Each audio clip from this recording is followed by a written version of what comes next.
feel sorry for Mr. Drydale. Well, that poor man might as well be single with his wife gone all the time. He's a lost soul, Jed. I was glad you invited him over for supper last night. But even my cooking didn't cheer him up. Yeah, I noticed he hardly touched his plate of grits and possum belly. Even when I spooned on some gopher gravy. He didn't perk up till after supper and Pearl started playing and singing. Don't tell me he liked Pearl's bellering. That wasn't bellering, it was yodeling. Well, it curdled the milk clean out to the kitchen. Oh, I've thrown shoes at tomcats that made prettier music than Pearl. I sure wish you two women would get along together. We ain't gonna get along together till she learns to stay out of my kitchen. I bet she's in there right now, sticking her long nose into my pots and pans. 5 days. She is. Now, Granny, you just cool down. Really, me, Jeff Green, what in the world have you been doing? Playing ball with some fellas down in the pasture. What's that thing? Well, this here's what you call a football helmet. Ellie Mae, I'm pretty near positive that a ball gown ain't for playing ball in. Well, the fellas seem to like it, didn't they, Jethro? They sure do, Uncle Jed. They's waiting for us right now to get some money to buy a new football. What happened to that one? Well, Jethro was going to throw me a pass, But I grabbed it too hard, and it busted. I ain't gonna give you the money for another one. Oh, heck. Well, that's all right, Jethro. Remember, they said they'd be just as glad to play with us without a football. Come on.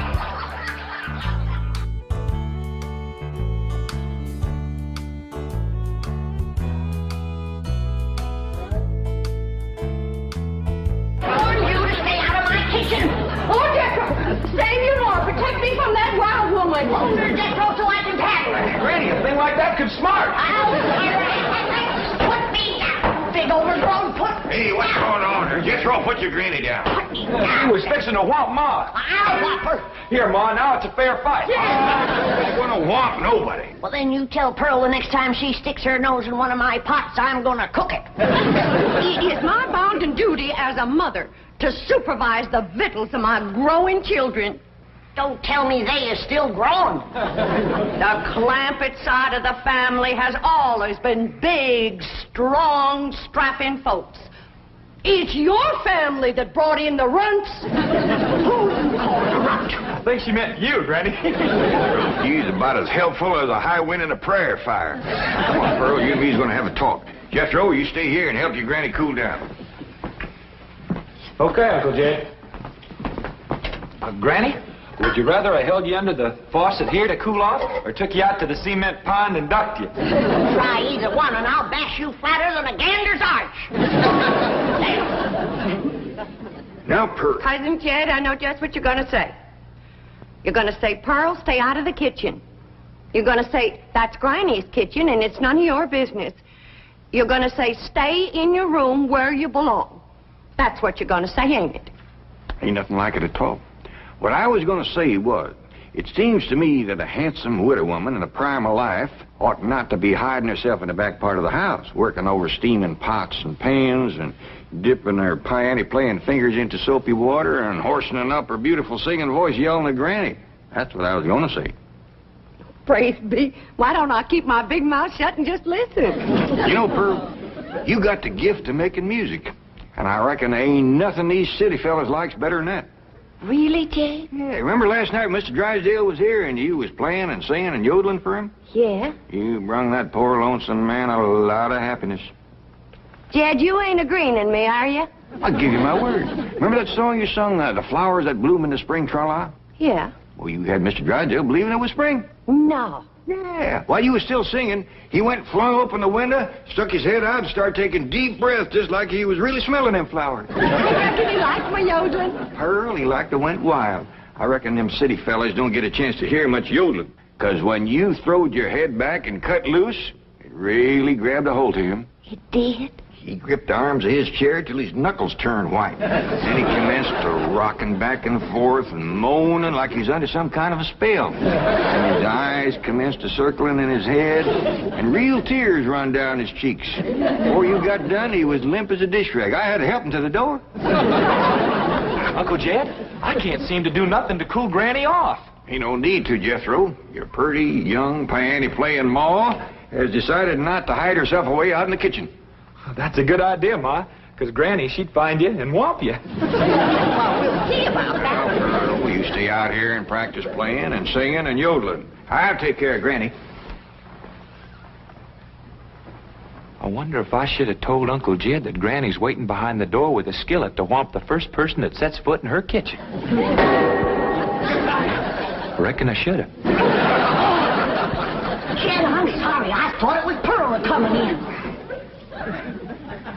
Granny, you done shortened me. I'll make a poultice for your head right away now, Jed. Right away. I'm telling you, Granny, you don't have to worry no more about Pearl coming in your kitchen. She's going to be spending her time getting herself a husband with her singing and yodeling. Jed, it ain't legal to torture a man into marrying you. You just don't realize the power Pearl's yodeling's got over men. Last night, Mr. Drydale like to went wild. Pretty near drove me crazy, too. He loved it, Granny. I bet you he's got that yodeling ringing in his ears right now. I can still hear it. That unearthly screeching. Now, Chief, surely it wasn't that bad. Well, I can best describe it as the sound a woman might make if she were having her appendix removed without an anesthetic. Milton, darling. Margaret, I'm so glad to have you back, dear. What a cunning hat, dear. Is it you? Welcome home, Mrs. Drysdale. Thank you. Milburn, I have the most marvelous news. I'm going to a health farm in Arizona. What? Some women were talking about it on the plane. It's terribly chic, quite expensive, and you don't need any willpower. They just force you to be healthy. The doctors are all deliciously mean. But, Margaret, you are healthy. Every doctor in the United States says you're healthy. But, dear, this is different. They reduce you as well. Margaret, if you want to lose weight, just stay home and we'll have dinner at the Clampett's every night. Now, you can't eat the food, but you won't leave hungry. Because Cousin Pearl will yodel your appetite away. But, Milburn, it's so fashionable to go to a health farm. Oh, Margaret, please stay home and run the place for a while. You have plenty of servants. Yes, but we have no one to manage the place. And with both of us away most of the time, the servants are asleep on the job. Well, just hire a good, efficient housekeeper. Oh, yes, just try and find one. Oh, Margaret, please stay home. All right. That's the way you feel. Miss Hathaway. I'll stay home, just as you wish. That's my darling. Yes, Mrs. Drysdale? Telephone the pharmacy and have all my prescriptions refilled. And call my psychiatrist, my neurologist, my internist, and my osteopath and have them come over. Oh, and I'll need nurses around the clock. I just know the servant problem's going to bring on a nervous breakdown. All right. Go to the health farm. No. My place is at home. Please go to the health farm. All right. If you're sure that's what you want. Oh, I want it. Milburn, I promise to come back a new woman. Goodbye. Just think, Milburn. You'll have a young, glamorous wife. Slim, trim, beautiful. All right. Start looking for a new housekeeper. Won't do any good, Chief. We've been through this. Mr. Drysdale's office. Who's calling, please? Tell him it's a surprise. Surprise? That's what she says. Milburn Drysdale speaking. What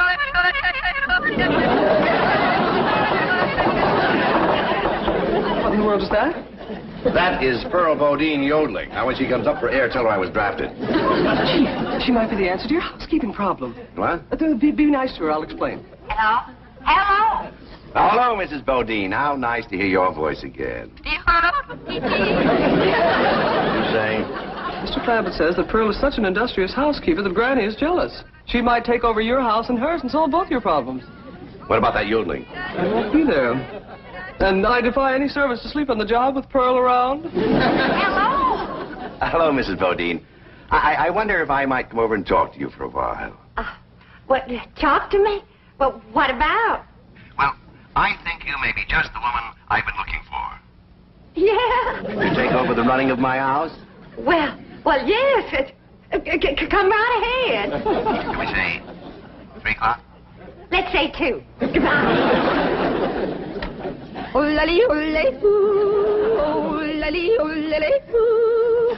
Will you stop that infernal caterwauling of yours? It might be infernal caterwauling to you, but it's pure catnip to me.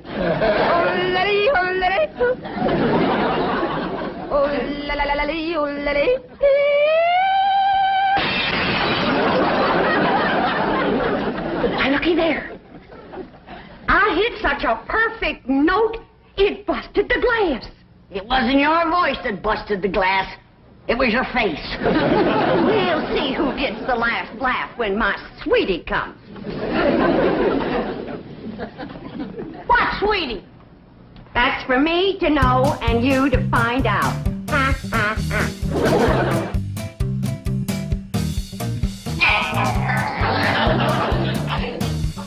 Sure is nice of you to share your soap with Miss Drydale. Well, while I soak, she'll be happy to stay home and do her housework. Ready? Most powerful batch of soap that you ever made. Just a breeze blowing the back on me on the way over here has got me crying. I make a big soap to do a big job.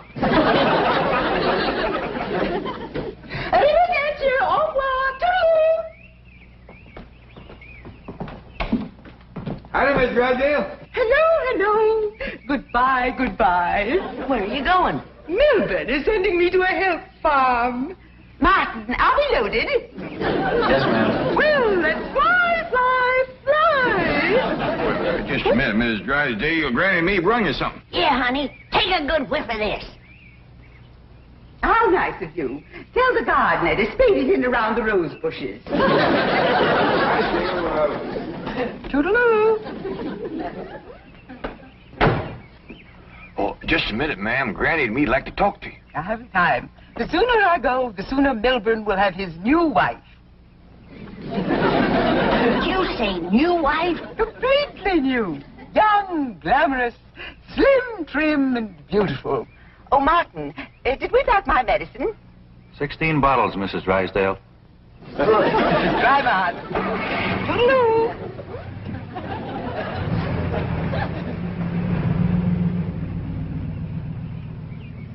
How could a woman be so cheerful about her husband getting a younger wife? You heard her. She's loaded. Yeah, both of them sued to the gills. Who do you reckon is the woman that busted them up?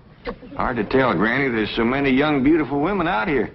Yeah, probably one of them glamorous movie stars.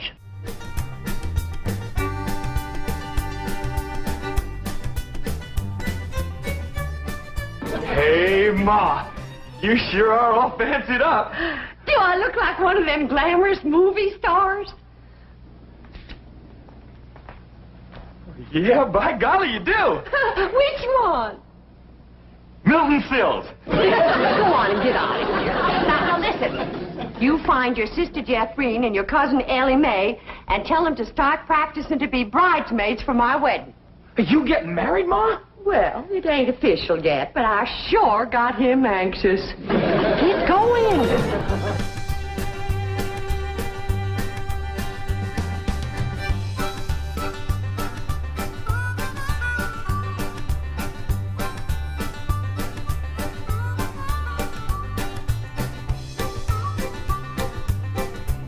I think we have it about 15 minutes.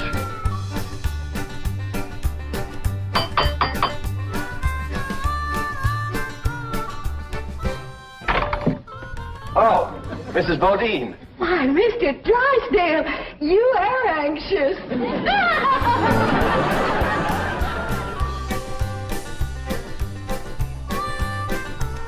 If I'd have had a little more notice, I'd have baked your sweet potato pie. It's one of my specials. Oh. Won't you sit down? Thank you. Here, I'll take your hat.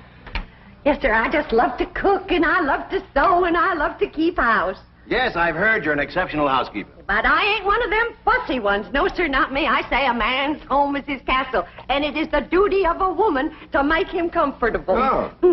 Here we go. Yes, man works hard all day. And when he gets home, he has a right to enjoy himself. Take off his shoes and relax. And listen to some soothing music to calm his jangled nerves. Please, Mrs. Bodine, not like that. Mr. Drysdale, I've got to ask you to keep a grip on yourself. We're all alone in the house.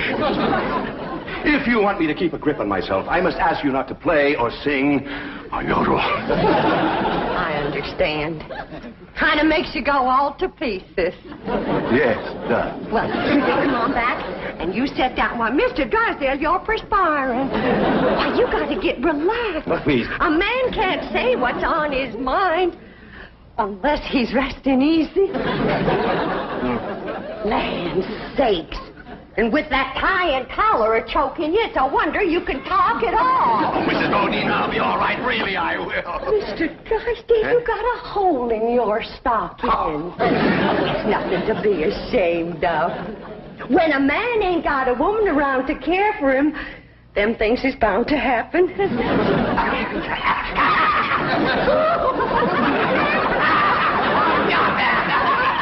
declare, Mr. Drysdale, you're ticklish. Now, look, I'm gonna let you sit easy, and I'm gonna darn that up before you know it. Oh, Mrs. Bodine, no, really, I can manage. No, I ain't taking orders yet. No, please, give me back my sock. Now, give me Give me my I know sock. how to handle you.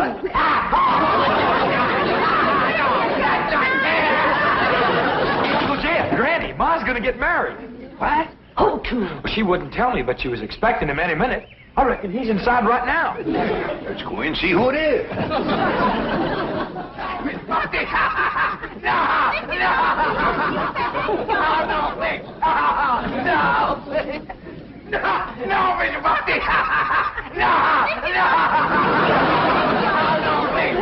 Mr. Drydale. I reckon Pearl is a young, beautiful woman that busted up his marriage. What? It's been her singing and yodeling that drove him to it. Mr. Drysdale.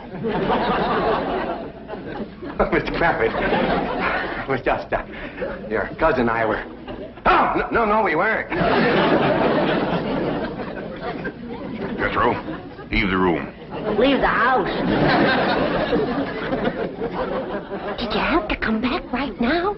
We was just going great. Pearl, what's the matter with you? Man crazy, always was. Mr. Drysdale, get yourself decent. I'll be back to talk to you.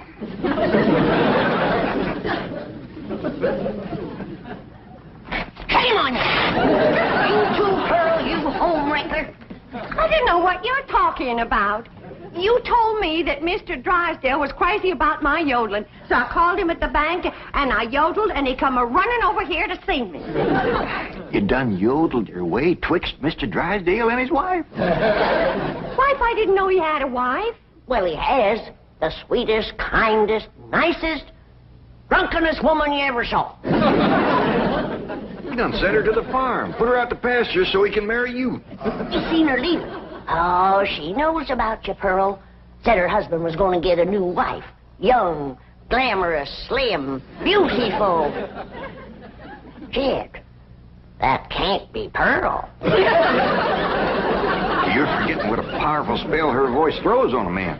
Now, Pearl, I'm going back in there and try to talk some sense to Mr. Drysdale. Whatever you do, don't yodel.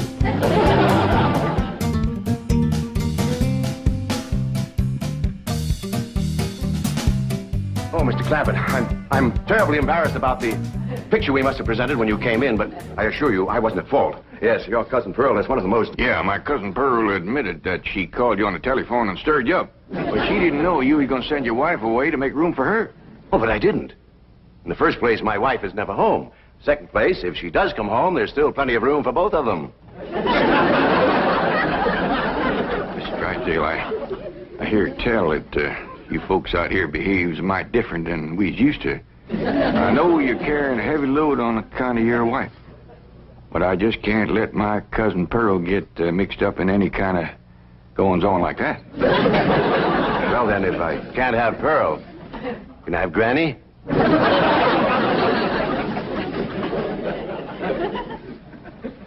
Lord love you. You're a desperate man. What are they saying? How can I hear when you keep pestering me? Oh! Jed told you not to yodel. I was screaming. Hell indifference. What in the world happened to you? We was playing football with some boys. Yeah, and they sure was dumb. Jethrine was a-toting the ball, and they kept a-tackling me. Go get cleaned up, both of you. Jethro says you want us to be bridesmaids at your wedding. Yeah, who you marrying, Aunt Pearl? What's his name, Ma? Puddin' and tame. Ask me again and I'll tell you the same. Now, get upstairs. That's a funny name, Puddin' and Tame. Oh, Ma don't care. She once said she'd marry Humpty Dumpty. Well, I like Jethrine Tame better than Jethrine Dumpty. That poor man in there is so sick of his drinking wife, he is wanting to marry either one of you two. Last one in is an old maid. Ready? He's trying to save the marriage, not bust it up, and I think I got an idea that'll do it. Now, I want you two to wait in the kitchen, and when I bring Mr. Drydale in, I want the two. Yes, sir, Mr. Drydale. Both them fine, hard-working, good-cooking, housekeeping women is in the kitchen there. All you have to do is go in there and take your pick. Oh, this is marvelous of you. Nobody knows. Oh, no. And they took the pledge.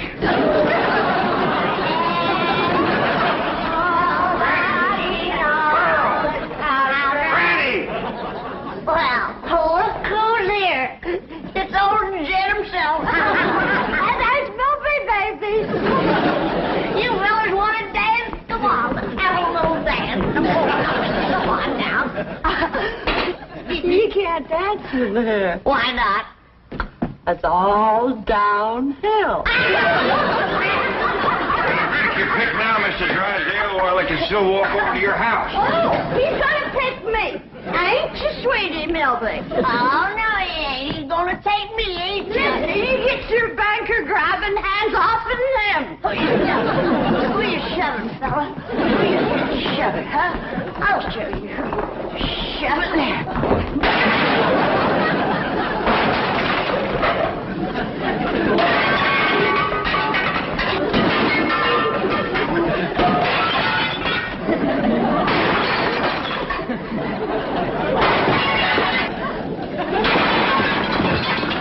How about taking both of them, Mr. Drydale?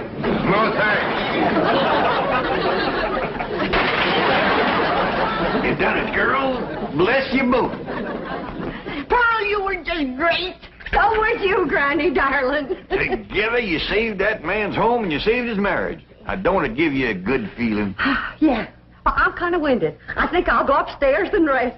Call me when lunch is ready, Granny. Oh, now, just a minute, Pearl, honey. We got a lot of mess to clean up here. Granny, darling, you give me strict orders to stay out of your kitchen. Remember? Why, you low down, no good. Here we go again.